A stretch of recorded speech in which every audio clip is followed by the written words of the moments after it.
Armchair commanders, we call the shots. From our living room thrones where the action's hot. We're the generals of fiction, the masters of war. In silver screen battles with buttered popcorn.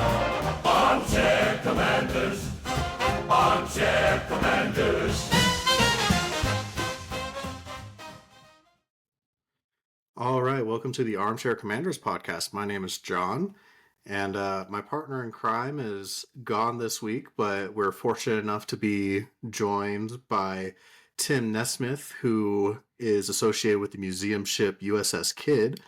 And this week, we're reviewing the Tom Hanks film Greyhound, which came out not too terribly long ago. Tim, welcome. If you'd like to tell the folks a little bit about yourself. Thanks for having me, John. My name is Tim NesSmith, and I'm the ship superintendent and education outreach coordinator for the USS Kidd Veterans Museum. And all-around Star Wars geek. Play a little Aussie football back in the day, but was never good at it. And have a bunch of dogs and a wife. That's gotta throw the wife in there, right? It's great having you on. We got to know each other through some mutual acquaintances. Shane Stevenson from Buffalo Naval Park, and really what really got it rolling was me meeting up with Ken Stano for an episode. So it seems like we're going down the list of everybody in that little circle. So I'm glad that it's your turn and we're getting to discuss this movie. Good guys to know. I just met up with Ken probably right at the beginning of 2023. We're in 24 now, right? Yeah. 24. Yeah. So we got together. I've been knowing Shane for about 5 years now, 6 years. Through historic naval ships, with him being on the Sullivans. And last year, 2023, was the 80th anniversary for all 4 surviving Fletcher-class ships. And so Ken very generously offered to use his platform, History X, for all of us to come together and celebrate, have a limited series. I think we had 5 episodes through the year on each of the commissioning dates for the museum ships, the surviving Fletcher-class destroyers, Kidd, Velos, which is the ex-Charette, she's in Greece now, the Sullivans, Cass and Young, and then the 5th one we did was to represent the lost Fletchers. My boss, Park Stevenson, helped rediscover the wreck of USS Johnston off of Samar in the Philippine Trench from the Battle of Samar.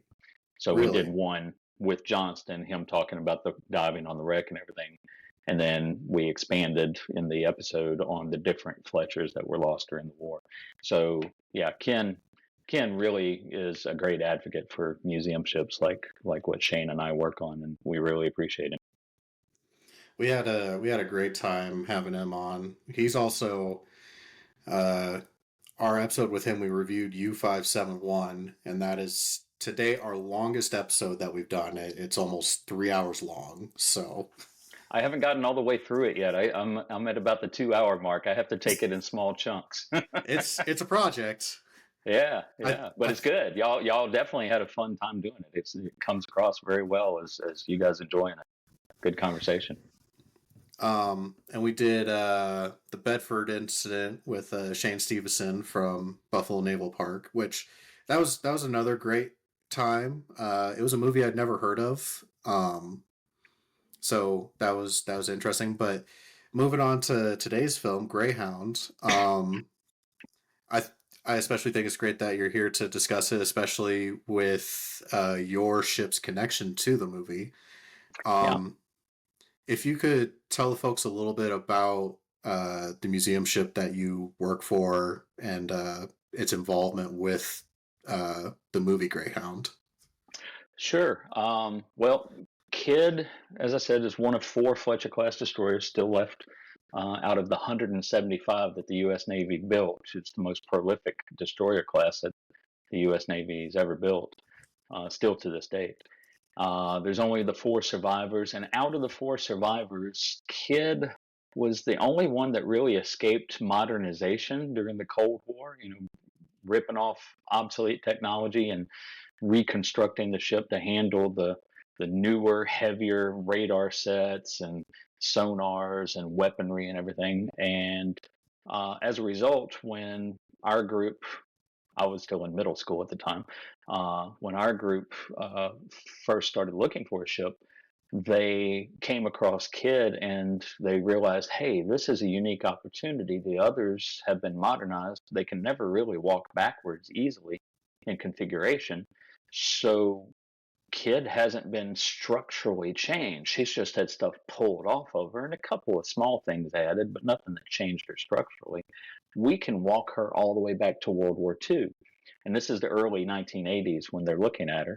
All of those World War II ships were still in these huge reserve fleets all around the country.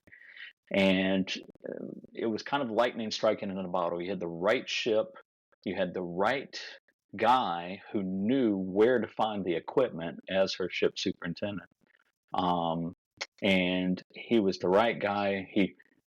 He's still in the business. Tim Rizzuto. He's up at the USS Slater now as her executive director.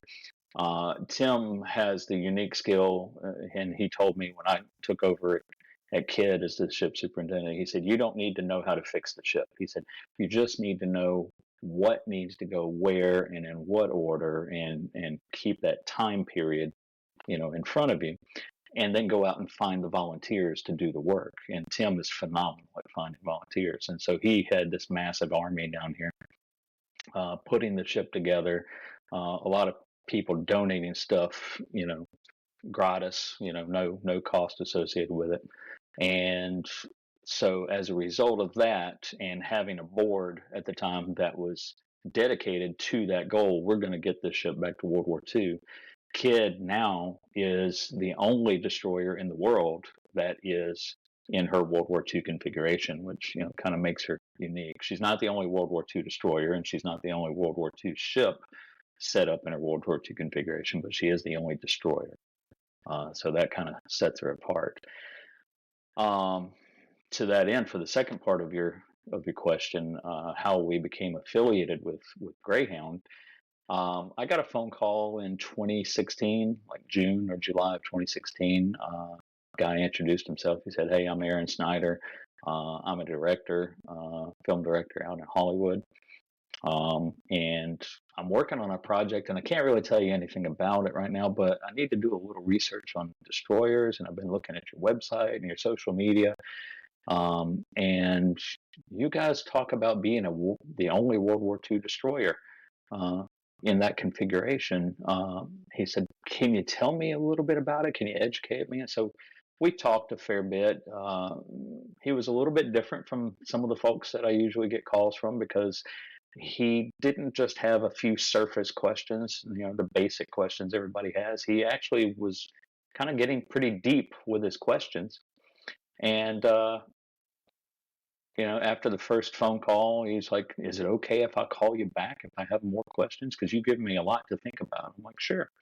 So 2, 3, 4 calls down the road, it's about September of 16 by this point.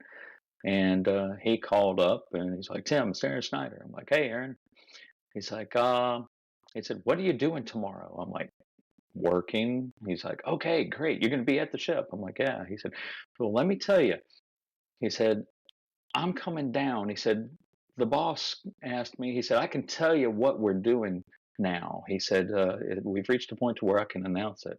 And I had seen some stuff popping up in the magazines and everything. And we had a guy come through who wrote the novel The Castaways War, which is about a survivor off of the USS Strong, one of the 19 Fletchers that were lost in World War II. And he came by scouting to see what the kid looked like and everything, because he was about to sell the film rights to his novel. And he said, if they make a movie about this, I'm going to put in the contract that they have to film this on the kid.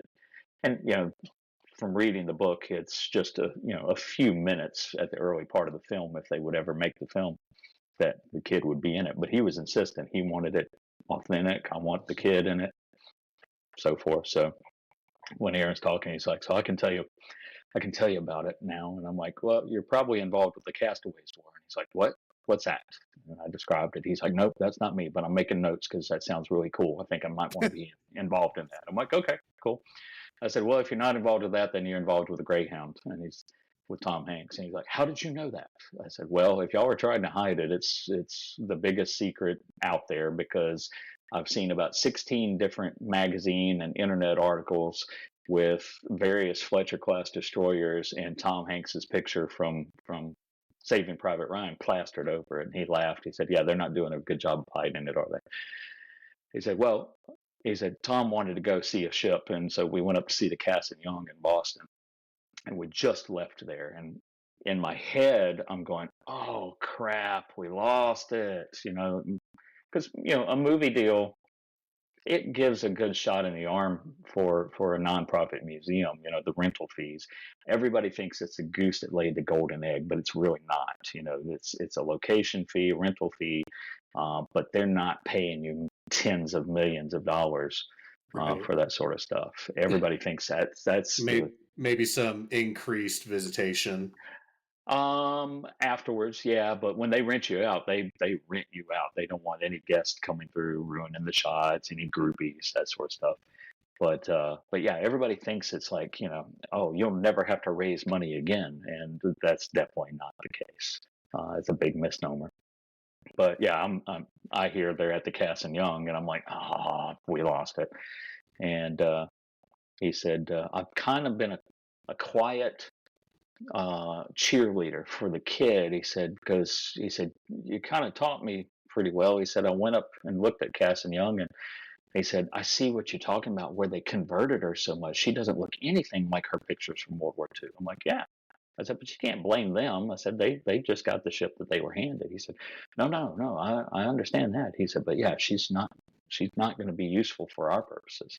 He said, so I kind of pitched the kid, and they're going to put me on a red eye and come down and see you tomorrow morning. So he came down, looked around, took tons of pictures, came down a second time with another friend of his, did more photography and everything. And about December, they called up and they said, Tom wants to come see the ship. And so he came down, took a look at it, and about 3 months later, I got the call, and they're like, we want to come and we want to film. And it's like, okay. And then the ball started rolling to make all the arrangements and to get them to Baton Rouge. So, you mentioned, not wanting like groupies or anything like that around the ship when they're doing the filming. When you got the news that, Tom Hanks signed off on using the kid for filming and whatnot, did you have a little like fangirl moment? Because I know I would have, because it's, especially, you mentioned Saving Private Ryan, and obviously he's had his involvement with Band of Brothers and Masters of the Air and plenty of big work. So I could only imagine the amount of excitement around getting to be involved in a Tom Hanks war picture. I don't know that I had a fangirl moment. I don't know. I've done a tiny handful of these now. Kidd was in Battleship. She subbed for Missouri for the scene where Rihanna is in fire control with the fire control computer and everything. Somebody lost their job on that movie because they call them the script E. I don't know what that's short for, but basically the person that tracks all the scenes, because they film out of order and make sure they get all the scenes before they break.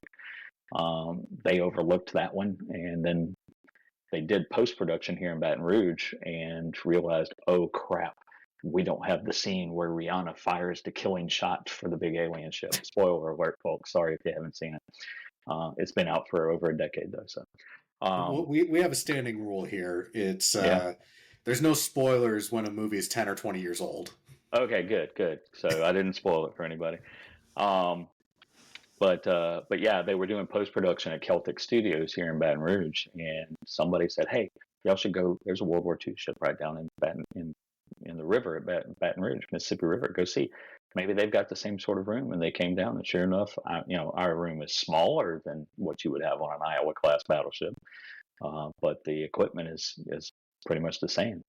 And so they came down and filmed there. So Rihanna was really the only cast member that came. They recruited some of our volunteers, World War II vets, to be in it with them, that was really cool. That's where I had a fangirl moment because they had no clue who Rihanna was, and we got there at 4 a.m. and we left at 11 p.m. And by the end of the day, she's holding hands with them in between scenes. And in one of the scenes, I'm up on deck. They're one level below me. I'm up on deck with the sound guy with this big plasma screen TV in front of me, and just watching the scene being filmed. And they do the standard Star Trek joke from SNL where, all right, and fire. And, Rihanna bears down on the trigger and, all right, turbulence to starboard. And they all lean and shake to starboard. And turbulence to port. And port, turbulence all around. They just kind of are rocking. And he's like, and pause and celebration. And they all start cheering and everything. And she turns and wraps her arms around this 90-something-year-old vet who had no clue who she was, why she's important, what she does for a living, nothing. And she puts this big whopping smacker right on his cheek. And he looked like Forrest Gump with a big goofy grin, And I shouted out right there. I said, "I want a still shot of that." And I hear the director go, "Damn it, what?" And I'm like, "Oh, guys, I gotta go by." And I got out of the area. Never did get my still shot, but that's where I fangirled a little bit for that reaction from a guy that I know with Rihanna kissing him. That was fun. Um, but most of what I've picked up from Battleship and from NCIS New Orleans filming an episode on board, these people are working. They're working just like I am. So I try to not be goofy around them. I try to, Right.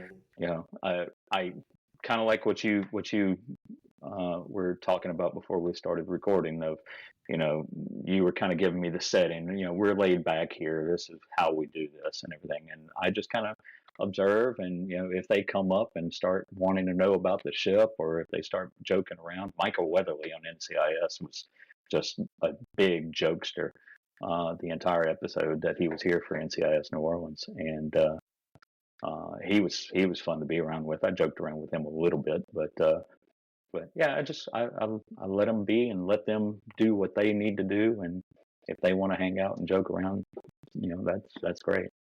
I will say Tom Hanks is one of those people. When he's working, but he lives up to his reputation. He is as nice a guy and sincere a guy as can be, even when nobody is watching him, or when he thinks nobody's watching him.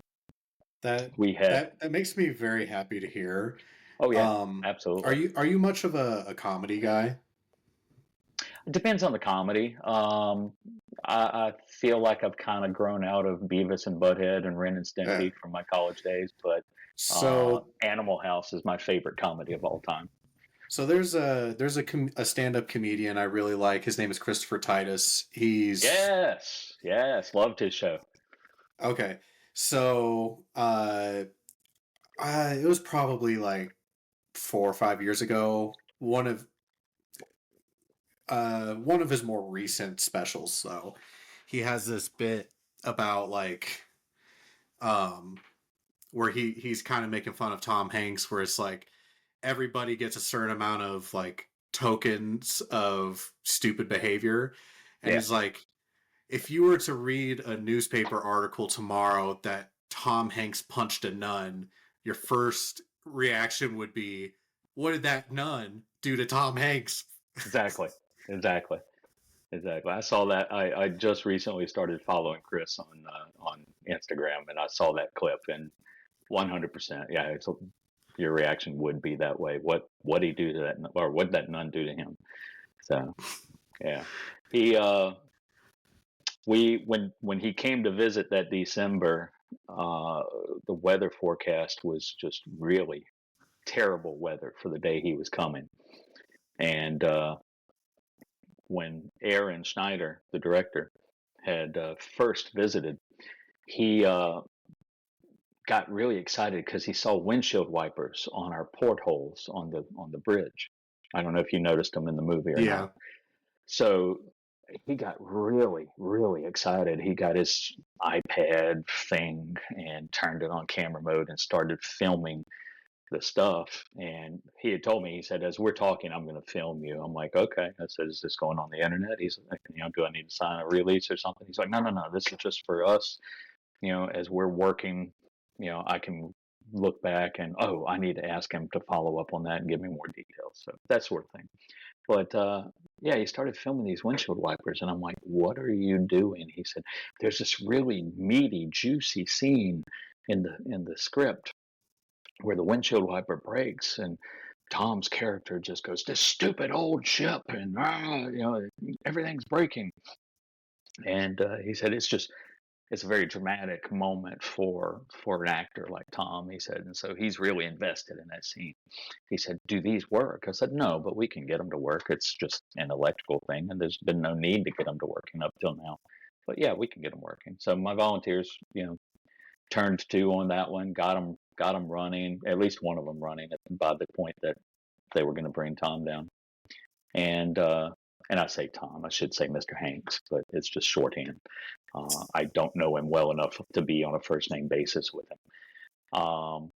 But yeah, we saw the weather was going to be bad, and I'm like, if he doesn't come down, we might lose the gig.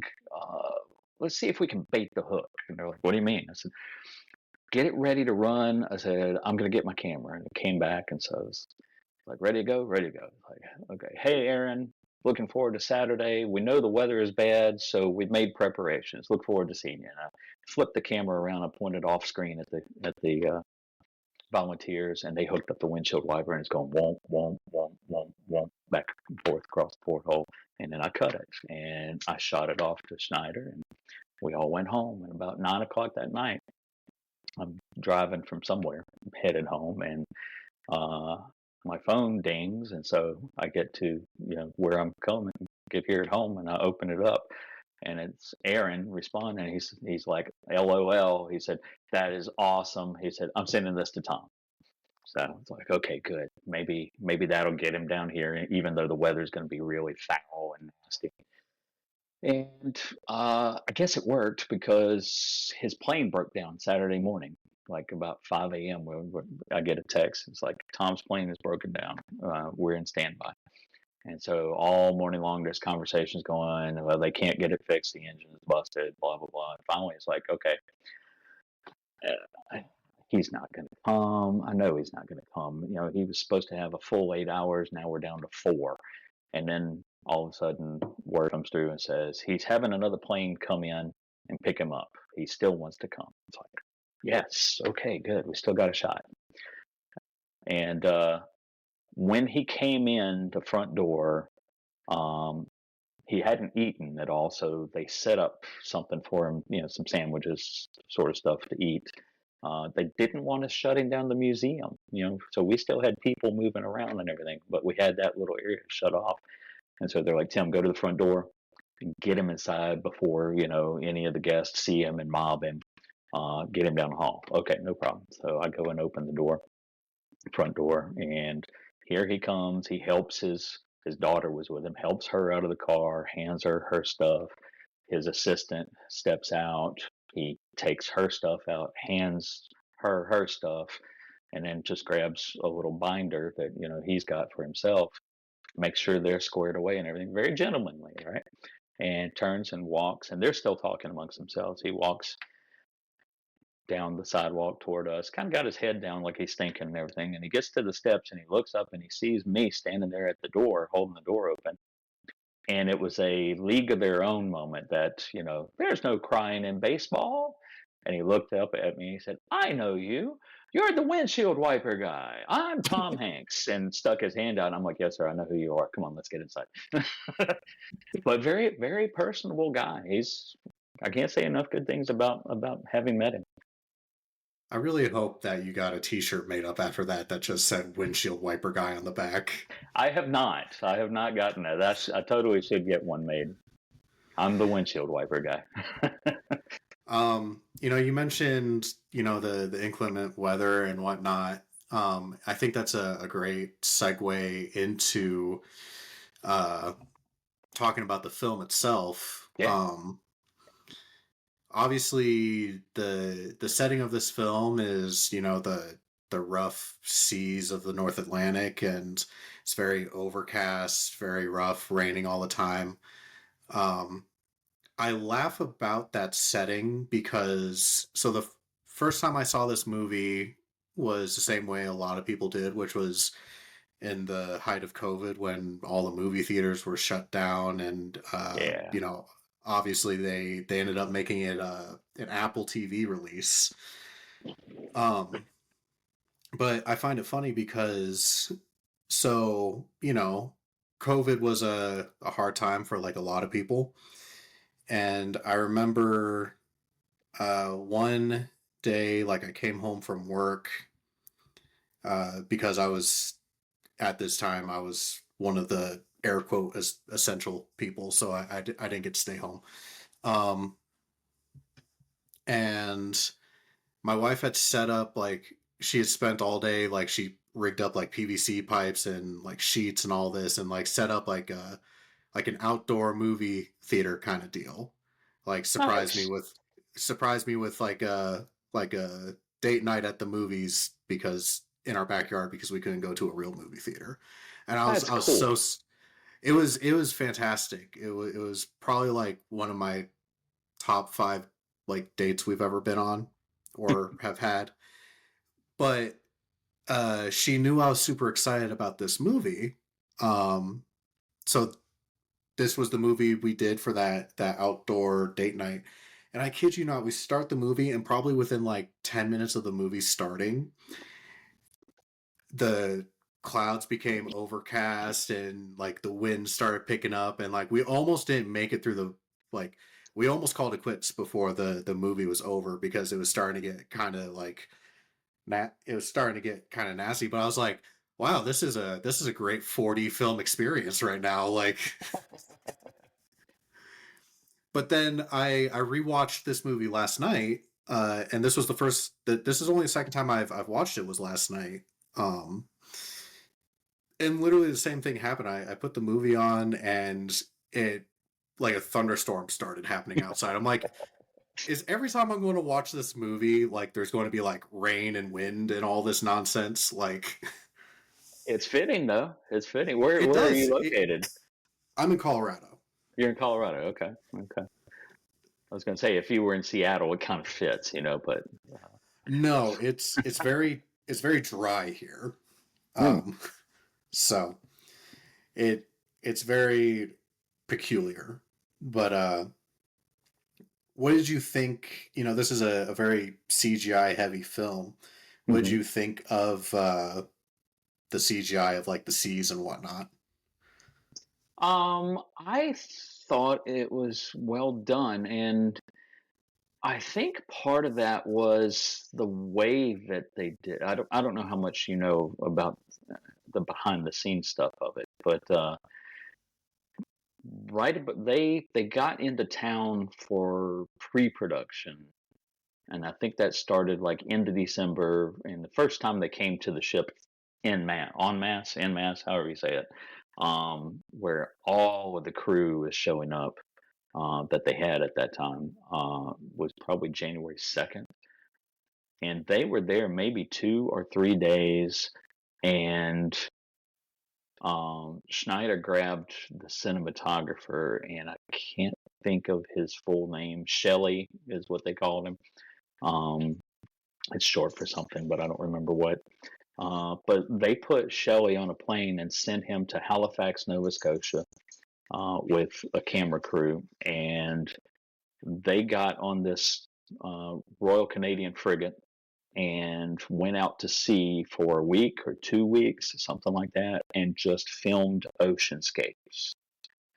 So, by my understanding, most of like the water effects that you, not water effects, but the waterscapes that you're seeing that they put all the CGI into is actual North Atlantic off the what do they call it? The Grand Banks, uh, Okay. off the Grand Banks out there. So, and then of course they're going to drop these ships and the special waves around the ships and all that in. I think that's how they did it. But yeah, they, even if the whole thing is CGI, they had something to model it off of. I thought it blended pretty well. I was a very big fan of like, especially when they were in the like the heavy seas, and you see Greyhound like swelling up and then crashing down and having the waves break over the bow. I thought that was a great moment in this, just cinematography wise, I think. Very realistic, and I can tell you those water cannons were pretty forceful that they used to make that. Man, I kept looking to see if they were peeling paint off. Uh, Another thing for me to paint, right?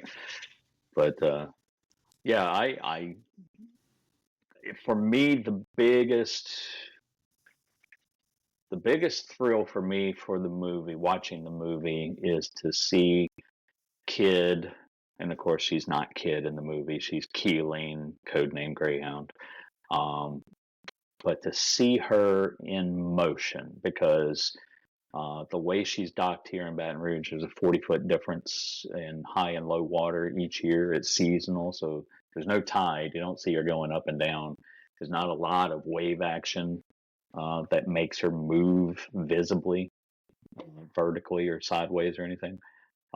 So seeing Kidd in motion uh, like that was really a first for me, and that was just what made me giddy and giggly and tingly inside and fanboying.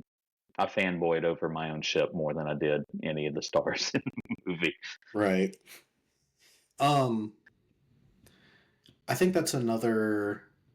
So kind of moving on. This particular war movie, it breaks the mold as far as a lot of war movies go, because one, yes, this follows the story of crossing the Atlantic, but not meant it's not really meant to be like a specific incident. Um, it feels more like a vignette where it's like we're giving you the picture of what combat in the North Atlantic looked like, type of deal. Yes, The other part of this is that, as someone who's not like very intimately familiar with like warships, it comes off as a very technical movie. Like there's so much jargon, and very much like so. Yes. it's very immersive in like the way like an operation would be. But I think the for example, they'll yell off like hard to port or whatever, or like Meter, ahead. meter. Yeah, stuff like that.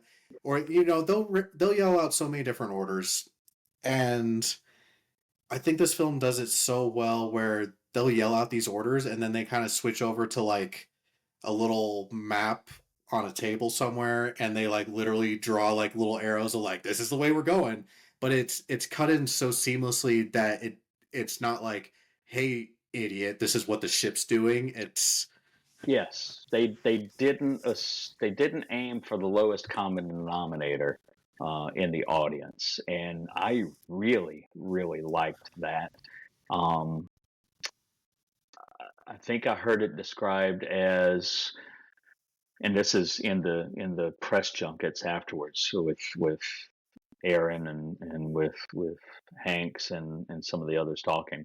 Um, they do it and kind of have a somewhat explanation of what it's about once, and then they go on, and they just, they expect the audience to be able to pick up on it and follow from there. I think the perfect example of that is The Messenger. Right off the bat, when they're chasing that first, or before they even chase that first sub, um, Grayson Russell is the actor. He comes up, youngest kid on the set, and he says, he's reading the message from the commander of the whole convoy, and he says, HUFFDUFF, and Kraus, Hanks's character, interrupts him and says, "Huff high frequency," and he tells what Huff stands for. Go ahead. And Grayson picks up and continues reading at that point. And that's the first and probably really the only instance I can think of what might be called mansplaining, to where they literally explained what Huff Duff is and then moved on, and you don't hear anything about it after that. They just refer to stuff, and I loved that.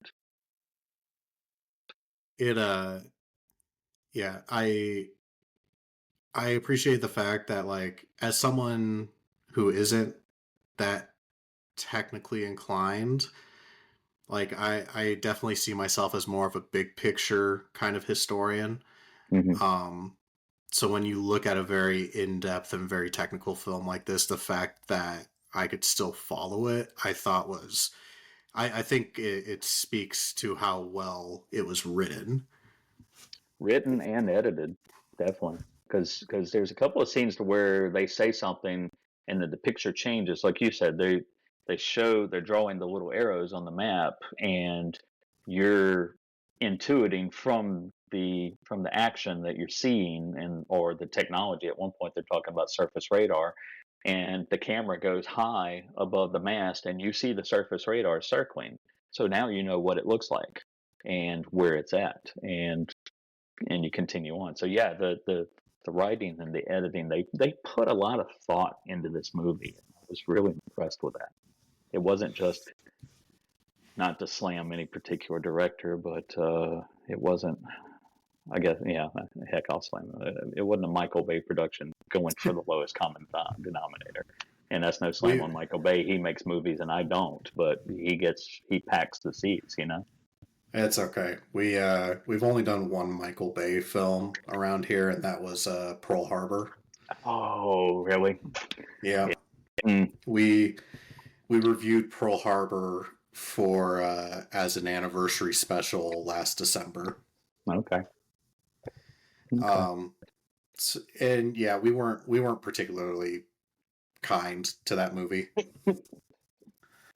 Yeah, I like to say Kate Beckinsale was the best thing about that movie. So Her character had so much potential. yes, yes, yeah, Like like army nurse, treat that could have been its own movie. Just army nurse, in the aftermath of the Pearl Harbor attack, like that would have yeah. been its own stellar film. But no, we need her fighting over Ben Affleck and uh God, I forgot what Damon. Josh Josh Oh, Hartnett. Hartnett. Yeah, Sorry, Damon wasn't in the movie. no. Uh which that I find I think that's really the only thing that's kind of, in regards to this film, something that's a little out of place, I think, is like this film is so specific because it's like this is 3 days of combat in the North Atlantic, and it does that so well. But at the very beginning of the film, we have Tom Hanks, and I forget the name of the actress, but Elizabeth he's Shue. okay. So he's sitting at a train station or something, and he's like, "Come with me," and she's like, "Maybe after the war." And so Yeah, and I get it. It's trying to, it gives us a little bit of backstory where it's like, oh, he's a brand new captain uh, to destroyers, anyways, and it makes him a little more personable. It just, I'm not opposed to love stories in war films. I just I want them to fit and I want them to make sense. And this little, even though it's only like a 2 minute long scene, it felt really forced and out of place in the grand scheme of this picture. I kind of feel the same way. I understand the reasoning behind it, like you said, uh, to give some backstory to Kraus, to give him a connection to home, so he's not just this automaton, auton, I don't know, this robotic Automaton. automaton. Thank you, Navy commander. You know, he has something back home that inspires him. Somebody, he's got something that he's fighting to get back to, fighting for. I get all that. I kind of wonder, and I'm going to make a confession here. You said this was the second time you've seen the movie. This is for me the fourth time I've seen the movie, um, in full. Four, three or four. And I do that because I don't want it to get kind of run of the mill. I don't want to get used to it. I still want to see it and kind of get the excited feeling of watching it. And I've Be done able that with, to be able to enjoy it when you watch it. yeah, not just, oh, I'm watching this again. Yeah, yeah, that sort of thing. I want it to be exciting. Um, and I've done that with Private Ryan. I've done that with Schindler's List, a couple other films. Um, but I have not, this is the confession part, I have not read The Good Shepherd, the book that this movie is based on, by C.S. Lewis. Scan- Scandalous. Scandalous. I can't I wait to tell Ken and Shane I that you tell you haven't. what, I have it, and I have started reading it, but Lewis, for me, writes in a manner. The only way I can kind of compare it is reading Tolkien. Reading Tolkien when I first started Lord of the Rings, Silmarillion, Hobbit, all of that, it was like being flogged because he has 862 ways to describe a green leaf. And he does. He uses a lot of that 862 ways. So, you know, after a I can't speak a foreign language to save my life. I barely can speak a little bit of French, very little Spanish at all. I'm not fluent in it. If you get too far beyond where do you live and good morning, I'm lost. But somebody likened foreign languages at one point. You're immersed in it. You're immersed in it. You're immersed in it. You're not getting it, and then one day, all of a sudden, you know, the finger snap. There's a circuit breaker in your head that clicks, and now you're thinking in it. And Tolkien for me was just keep slogging, and then all of a sudden, bing, okay, I can gloss over the 700 extra descriptive words that he's put in, get the point of the sentence, and move on. And Lewis, for me, is kind of like this with the Good Shepherd. I know the language that he's speaking, but the way he's doing it is just a beating, and my circuit breaker in my head hasn't clicked yet to where now I'm just rolling with it. So I keep going back to it and reading a few more pages, and then it's just like, oh, this is a beating. Okay, I got better stuff to do, and I put it aside for another few months. So I haven't reached that threshold yet to where I can just breeze on through it. So I don't even know if Evie, Shu's character, if she is even that scene is even in the books or book singular. So Okay. that may have been something that was added in just for movie purposes, which is not unheard of. Yeah, I just considering how the rest of this film is shot, like I said, I see what they're doing with it. It felt out of place. Yeah, Um and especially, kind of moving on, they do so there's so many little things throughout this film that demonstrates to us what kind of character Tom Hanks is playing, because obviously you don't get a good sense of a character in like an action moment because it's just you're yelling and you're reacting to things. But right. like the way he treats his mess steward, and like we have the scene where the two sailors who got into a fight with each other go to captain's mass, and he's like, I don't want any more quarrels on this ship and like dismisses it. Like, this film didn't have a shortage of opportunities and chances to show us who Tom Hanks is in this movie, aside from that opening scene.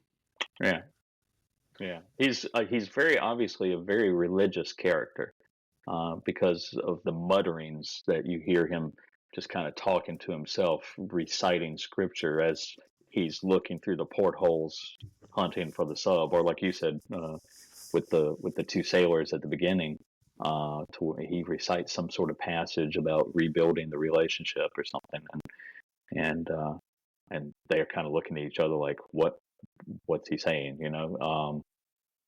But and that was very interesting to me, was the religious aspect of it, because Tom Brittany's character early on, when they're chasing that first submarine, he drops an F-bomb, and then Krauss looks back at him real sharply, and immediately he rectifies, sorry sir, sorry for the language, sir.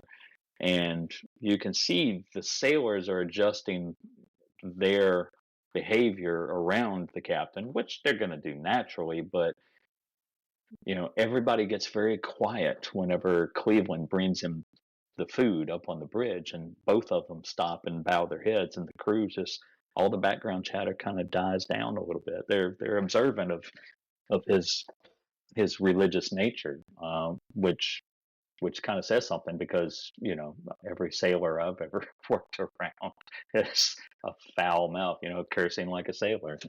So Right. so that was an interesting take. I really appreciated the presence of Cleveland in this movie. Yes. Because it highlights, you know, one of the Navy's, you know, biggest issues pre-integration, which was, you know, African American sailors were relegated to pretty much just service type Yep. jobs, whether it was cooks or cleaning or what have you. Um, but to show that in a like a respectful way to that particular character, I thought was a very interesting choice. And especially after Cleveland gets killed, you can see kind of the tension where it's like, uh, you know, obviously 1940s, like racism alive and well. And I wouldn't say it's a very like indicative of racism moment, but you can see after Cleveland is killed and then the new steward takes his place to start serving food to the captain and whatnot. Like Tom Hanks gives him kind of like a sideways glance, like I don't know you, or I don't like you, or something like that. Like Right. he only had that relationship with Cleveland. It's a new relationship that he's got to Yeah, build. Yeah. it was a very very well done and very nuanced just kind of transition, and I Yeah. thought it was a very well done scene. I really appreciated that scene as well. And for us on the kids, that scene meant a lot, because one of the things we've wanted to do is go back.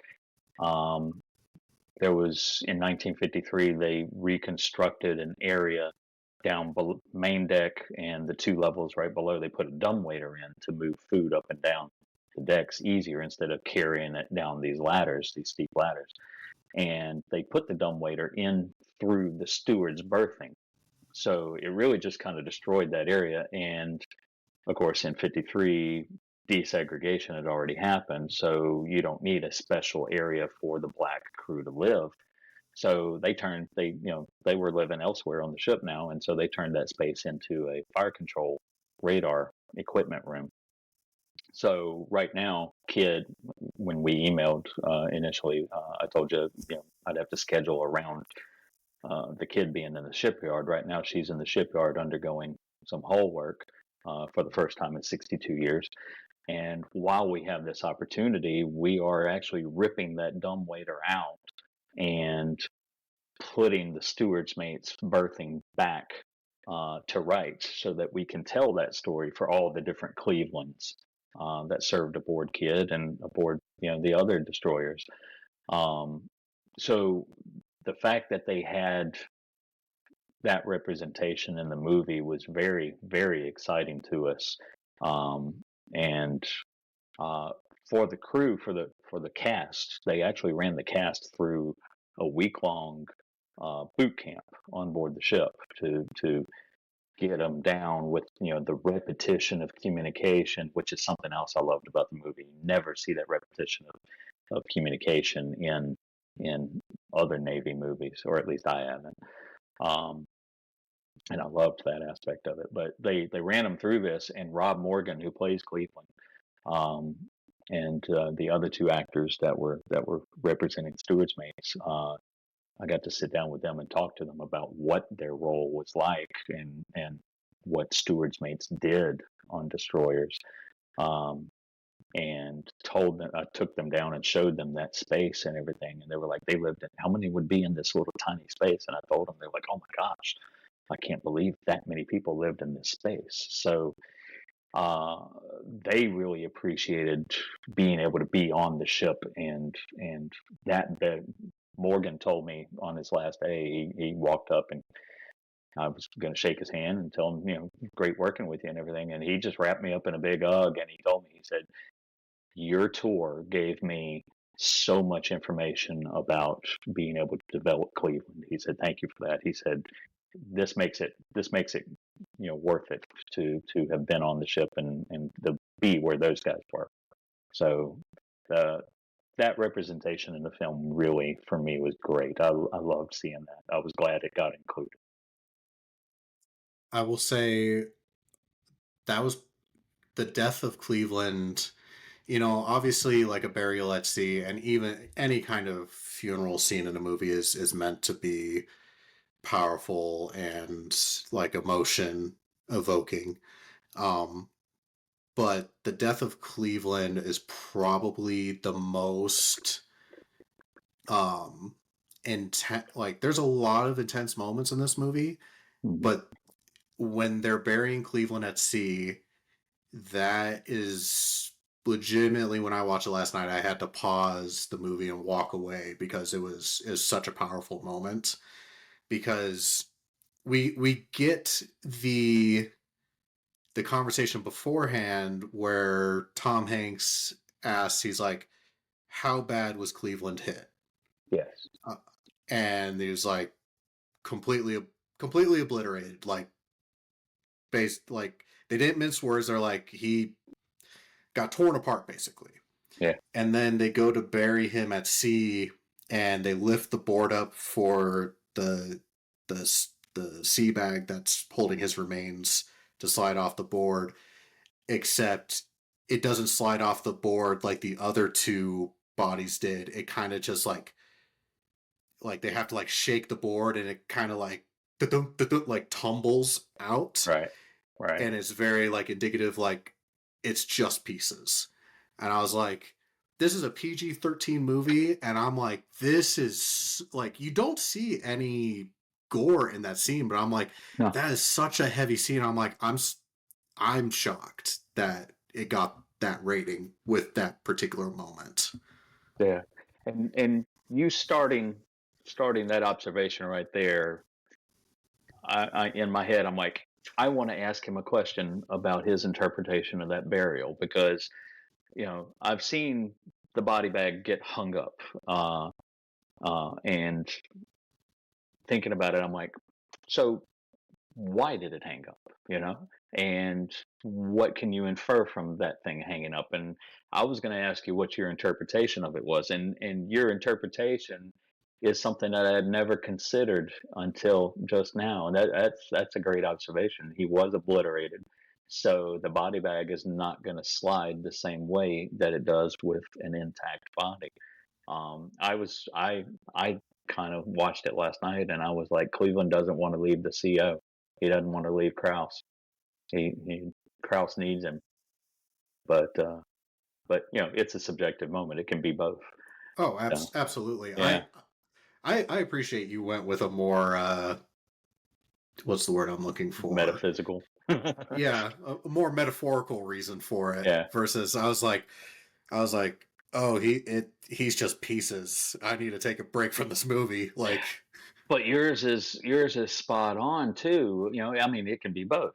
But the physical aspect of the movie, the technical aspect of the movie is his bag isn't going to slide the way that it normally would with an intact body in there. So that was something that had completely gone over my head. I'm going to look at that scene in a whole new way next time I watch it. um, and obviously that scene is derived from our combat scenes. Uh, so kind of moving on to my next question for you is, what did you think of the combat scenes in this movie? Uh, I didn't really have any problems with the combat scenes. I know a lot of the guys, the sailors out on the internet, the internet is famous for picking stuff apart. I saw something before we started up about the latest Star Wars thing and people just ripping it to shreds. And I'm like, it's only 2 episodes in, guys. Give it a chance. Um, some of the destroyer vets just really get bent out of shape about the 40 millimeters firing um, on manual, and yet one level above them in the same scene, Krause is standing right beside a rangefinder director, a remote control for the gun. Why didn't they have anybody on that and everything? And I can't answer that from the behind the scenes question because we told them what it was for, and they wanted to go manual for whatever reason. I That's a filmmaker's choice. I can't answer that, but they would have fired 40 millimeters in manual at various points if they needed to or wanted to. So I don't really see any problem with that. The depth charging looked looked good to me. I like the fact that there wasn't an infinite number of depth charges like you and Ken were talking about, and Jack, about I U-571. 80, was it you that counted it? 82 Oh or 80, yeah. 87 I depth charges from one destroyer, German Oh destroyer? yeah, it was an absurd number of depth Yeah. charges. I like the fact that Hanks converted the novel to he adapted the novel to a screenplay. So of course, you've got an infinite number of pages. Well, not infinite, but you got a lot of pages for a novel to develop stuff and describe stuff.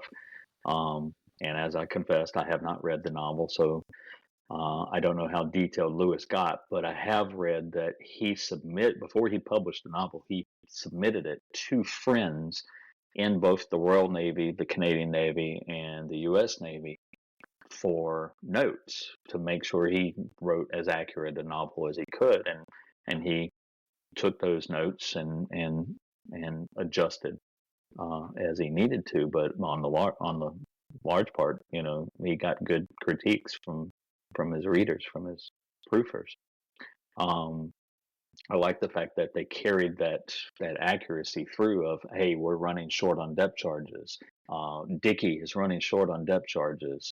Um, and fuel, they're worried about fuel capacity or burning too much fuel chasing these subs, that sort of stuff. To me, that just makes it that much more accurate in combat because, oh, he's going to chase these 2 U-boats.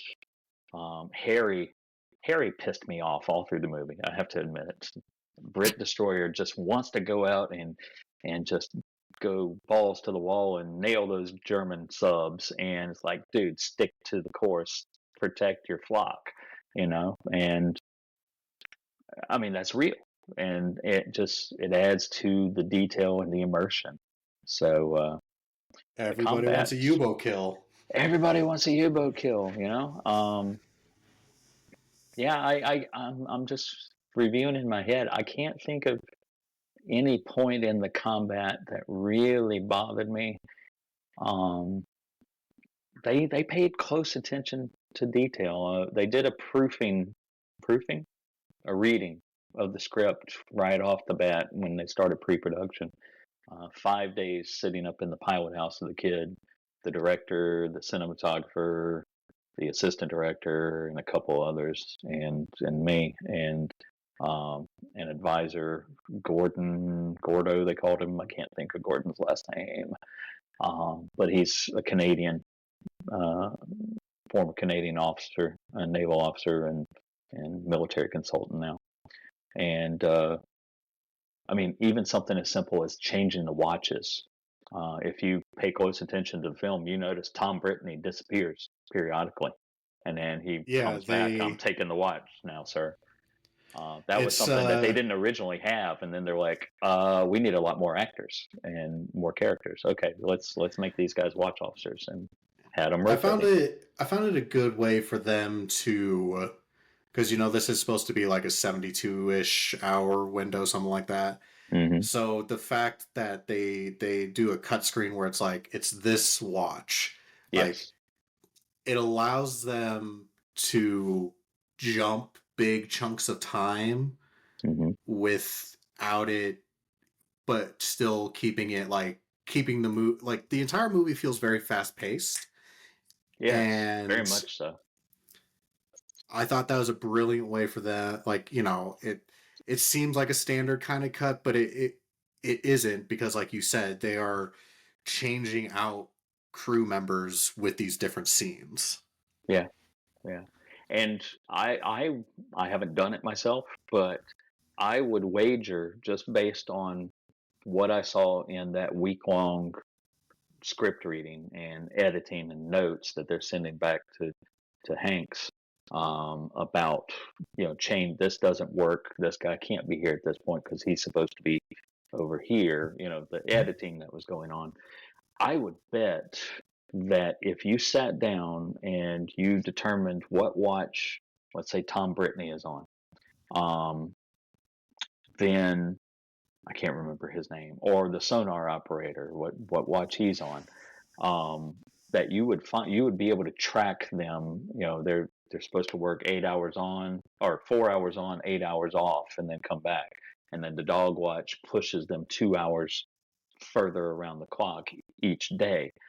I guarantee you they would show up at the exact watch that they're supposed to in the film, using that mathematics and following them through the day through their watches, because they actually mapped that out in the pilot house during that script reading. They had a little notebook, and okay, so we're going to break up the day in these watches, put in the dog watches to shove them around. Okay, these characters are here, then they'll be here, then they'll be here. Dog watch is going to throw them. Okay, so by the time we get around, okay, he's going to be on showing up at night in this part of the movie, but he's in the daytime in this movie. So they really paid attention to detail there, and it kind of shows.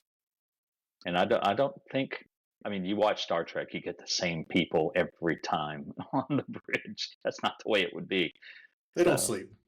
they never sleep. They live on the bridge. They just they live by osmosis. So I will say, it does make that there's some recurring characters even between the different watches, and I forget his name, but he is the young sailor who relays stuff from the sonar to the bridge. He's got mhm. the big obnoxious helmet. The Darth Vader helmet. He's got the talker Yeah, helmet. Yeah, yeah, underneath that helmet, right? I'm looking at you on the screen right now for the listeners. Uh, John has headphones on, like larger headphones. It covers his ears, and that's the sort of headphones that these guys would have. And then this helmet is designed, it flares outward like Darth Vader's helmet. If you haven't seen the movie, and that allows him to wear his headphones while he's got this big, huge helmet on. So yeah, I know the guy you're talking about. I can't think of his character's name either. I laugh so hard because my wife, she watched maybe like the first 20-30 minutes of this movie with me last night before she went to bed. Yeah. But the second he was on screen, like she's like, "Nice helmet, dork!" Like,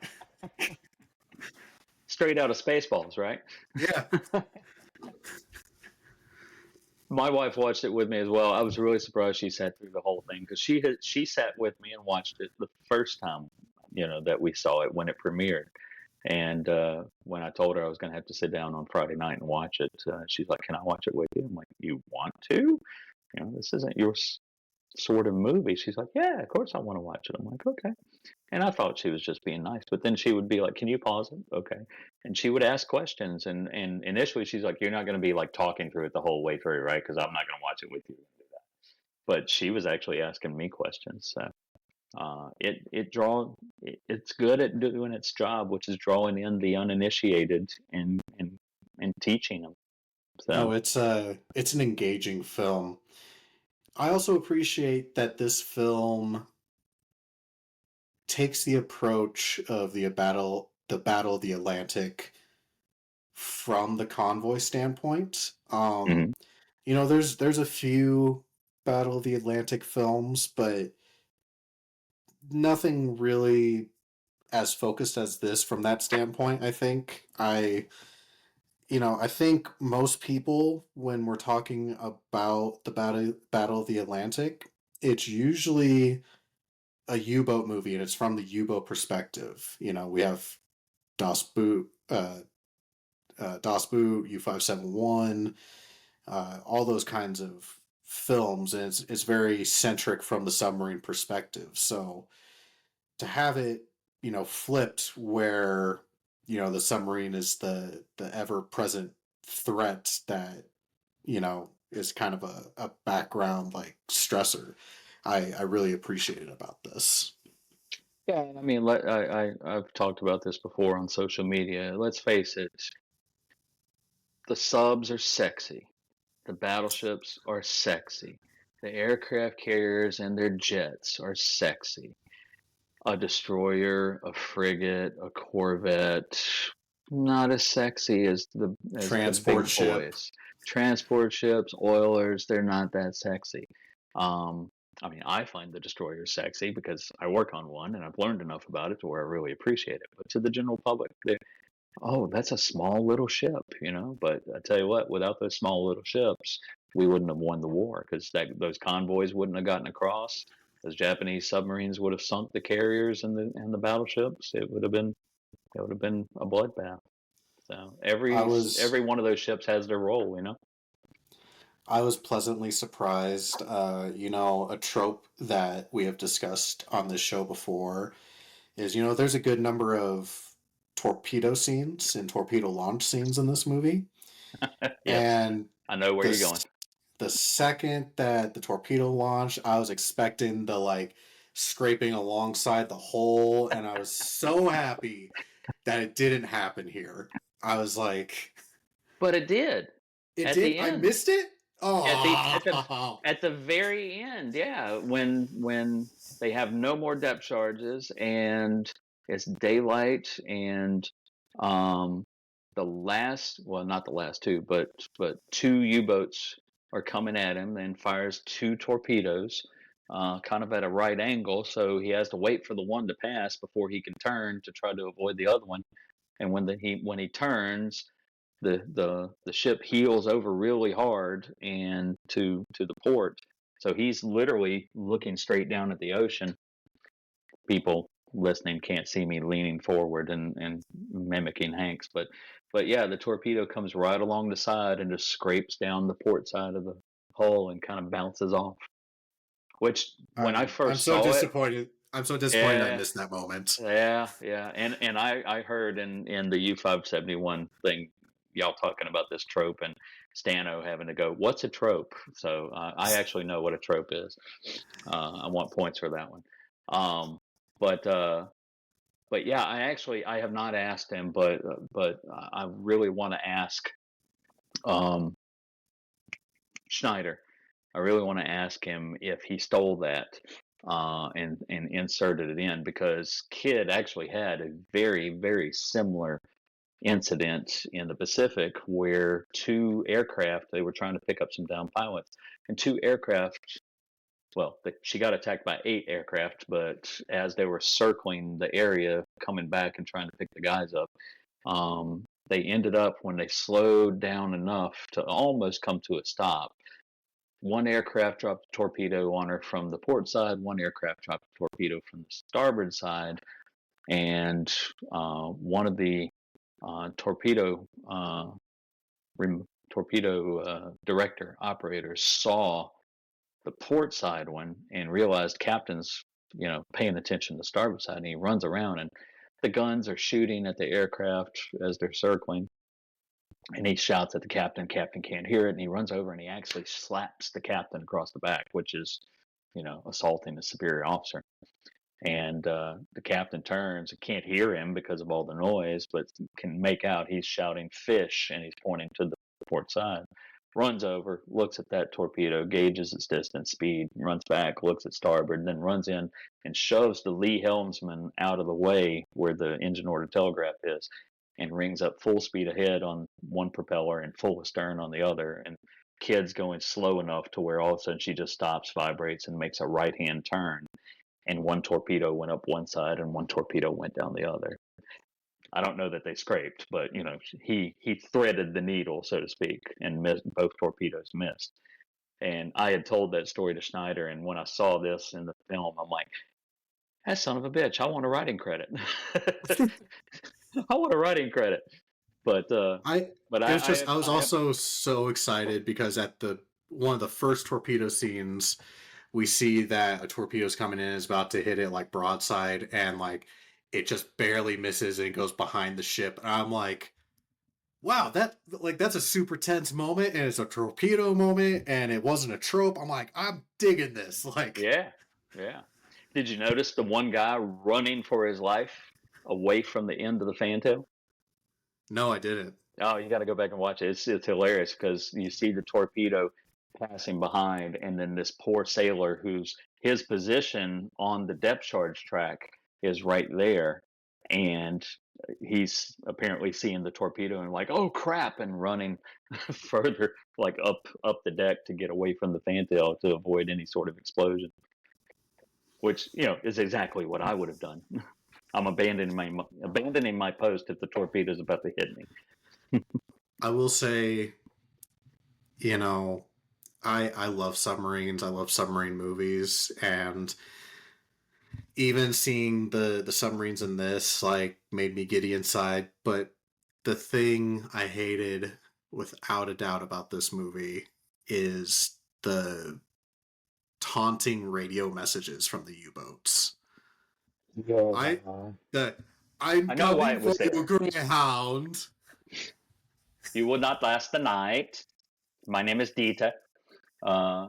How many of your friends will leave you? And then they like start doing like mocking, like pretending like, oh, this is what your friends sound like dying. I'm like, really? Like, God, just like the submarines just being an ever-present threat, and like you just panning over to them like as they like surface and stuff. I'm like, this is solid. And then that stupid, you will not survive, Greyhound. Like, God, just why'd you do that? Oh yeah, why did we decide that a whale screech would be our call sign for every time a submarine was showing up? That's the one thing that I don't get. I really don't get that one. Some submariner said something about, well, that's the sound that they make when they're surfacing. I'm like, okay, I've never heard that before, but okay. Maybe I don't know. Maybe. I don't know. I'm not a submariner, so I can't answer that. But I understand it's an auditory cue for the audience. The taunting, I understand that that's just a way to ratchet up the tension for the audience and everything. But this is how we show, hey, remember guys, the Germans are bad. Yeah. I can't speak to any of that. But one thing that it did do for me that disappointed me was that it misuses the TBS. That was one of the things they were really interested in. Does the ship have a TBS? And I'm like, yeah. And they wanted to know how the TBS worked. And, we described it and everything. And the TBS was not handled. I know it's a movie. I know that if they do it exactly the way they did on the ship in actual combat and in use, it would eat up so much time. Because the TBS is not something that all four ships could be on at once. It was one ship to one ship, and then you turn the antenna and you talk to the other ship. So having all four of them on the same channel, not realistic. Having a submarine be able to patch into it, not realistic. Um, and then just a submarine. I always want to say submariner. A submariner giving away his position when right behind that sonar operator is a radio direction finder that would zero in on him immediately and he'd be dead. No sub captain would ever do that. So yeah, I think that's probably my biggest sticking point for the movie is the taunting on the TBS. It kind of grates me every time. But how else will we know that the wolf pack is hungry? The one thing I caught last night, and I pointed it out to my wife, because she was like, "Can they do that?" I'm like, "No," but then I thought about it, and I'm like, "Here's an aspect that I didn't think about. The very first I think it's the first transmission that he jumps in on. He starts naming the escort ships one by one. He actually knows which ships are which and their call signs just from listening in." So that was an aspect that I hadn't thought of before that. I just wish they hadn't used the TBS for that. Maybe somebody picking up the blinker lights, Right. watch. Maybe they could have had one of the subs on the surface and showing the guy with the binoculars watching the lights going back and forth and then just muttering, Harry, Greyhound, and then the names of the ship. Maybe it's different ways you could have done it, but that was the way they chose. It's their movie, not mine. Right. So, right about this time, we like to do a review of our drinks. I know we both, because it's early enough in the day, are less than exciting. What do you have in your mug? My mug, I have a very fine vintage of 2024 Coca-Cola. I don't really mix well with any alcohol, so I get my fix through caffeine. That's How fair about enough. yourself? It was an early enough day for me, so I was like, I don't feel like starting my day of drinking yet. Unlike my episode with Ken where I was drinking torpedo juice. Oh, nice. I hadn't got to that part of the episode yet. I'm still working my way through it.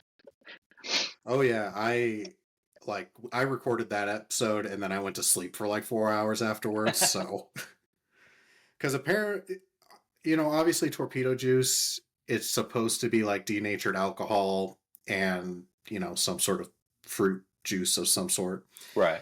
And what I ended up the closest thing to denatured alcohol that I could purchase that's air quotes safe for consumption is Everclear. So Okay. I mixed Everclear with Tang. Um, And how was it? what I don't recommend it. But you know what? I gave it a shot. I might just have to because we have a YouTube channel. I think Mm-hmm. I might have to do a little YouTube video about the history of torpedo juice and Yeah. throw up the drink recipe. But today, like you, I'm also drinking the classic Coca-Cola, but I stepped it up and I got myself some McDonald's Coke. So Oh, I heard because that theirs is a little bit sweeter, has a little bit more sugar than regular Coke. Is that true? Do you know? I don't know if it's sweeter. I know what they do. They do something different where they keep like the syrup cold or something, and like Okay. most, I don't know. They do something different as far as its storage, or it's not Okay. mixed the same way other places do it. But Hmm. I believe in the fact that McDonald's Coke tastes better. So, Yeah.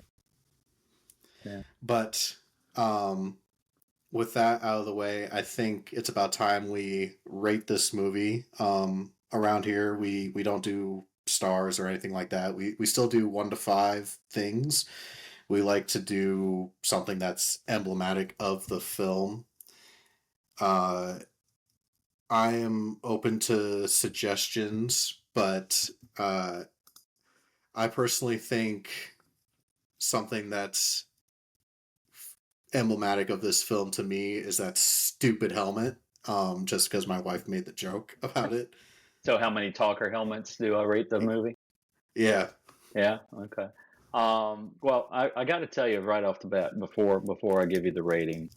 Um, when you reached out to me via email and uh, invited me to come on and talk about a movie and everything, immediately Greyhound was tossed out there, and I have to admit I was a little disappointed with that because it's hard for me to be objective about this movie because it's my girl in it. It's like Colin Jost on SNL being asked to rate a Scarlett Johansson movie.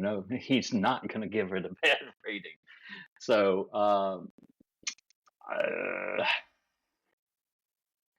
I would say, as far as comparing to other movies and the things that other movies have gotten right and the things other movies have gotten wrong, putting it in that manner, I would say, can we give break it up into decimal points or Yeah, you quarters or could do something?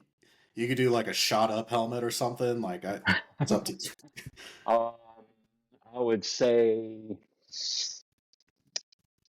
4 good talker helmets and a 3/4 talker helmet that the padding inside is wearing out a little bit.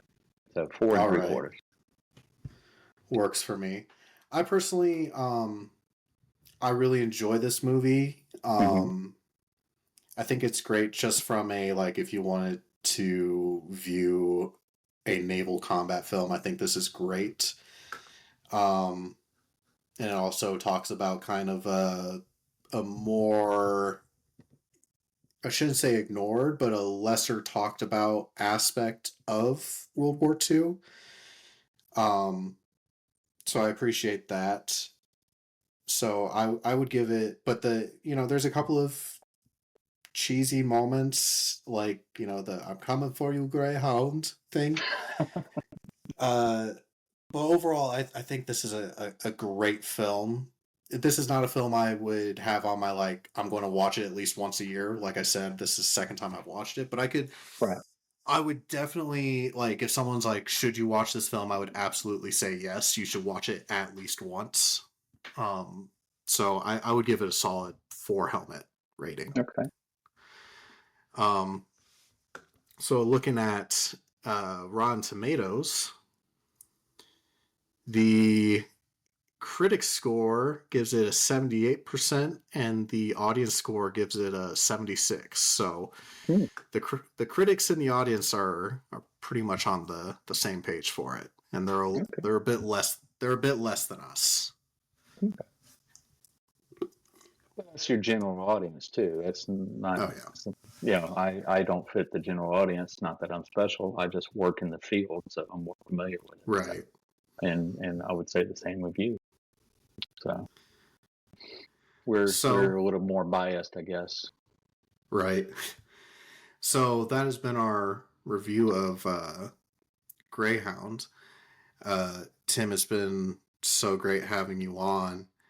Um, if there's any kind of social media accounts you'd like to share, any projects, anything coming up with the ship you want the people to know about, the floor is yours and have at it. Okay. Yeah, I mean, we are on Instagram, we're on Facebook, we're on Twitter, or it's called X now, um, under USS Kidd Veterans Museum.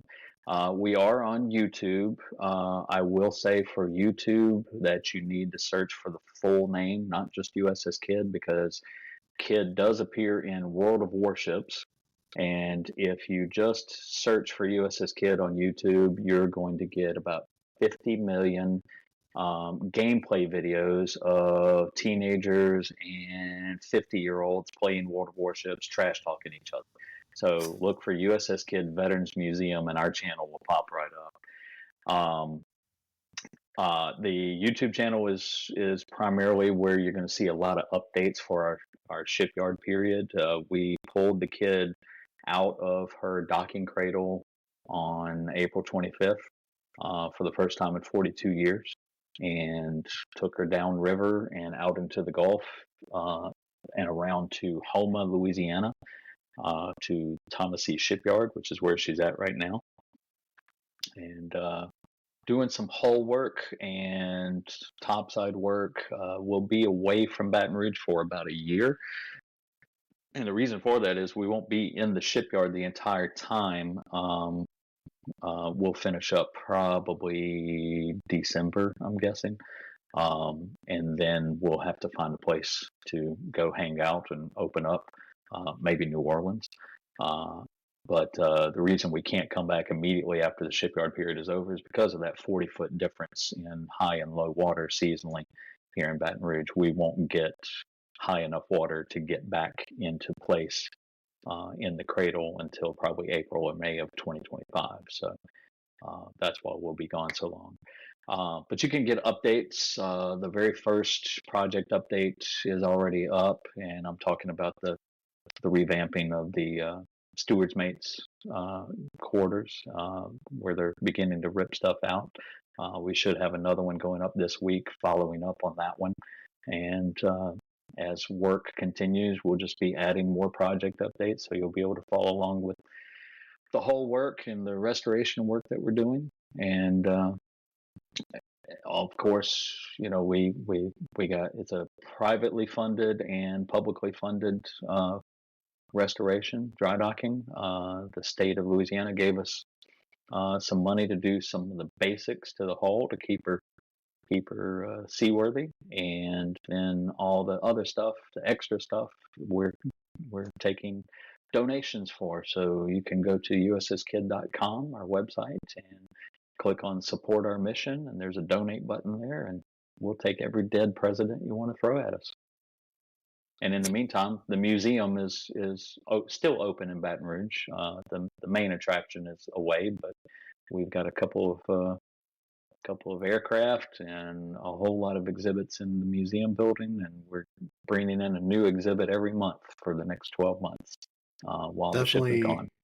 Definitely seems like the year of dry docking, what with USS Texas also doing theirs, and didn't the USS New Jersey also start theirs? New Jersey is about to wrap theirs up at the end of this coming week.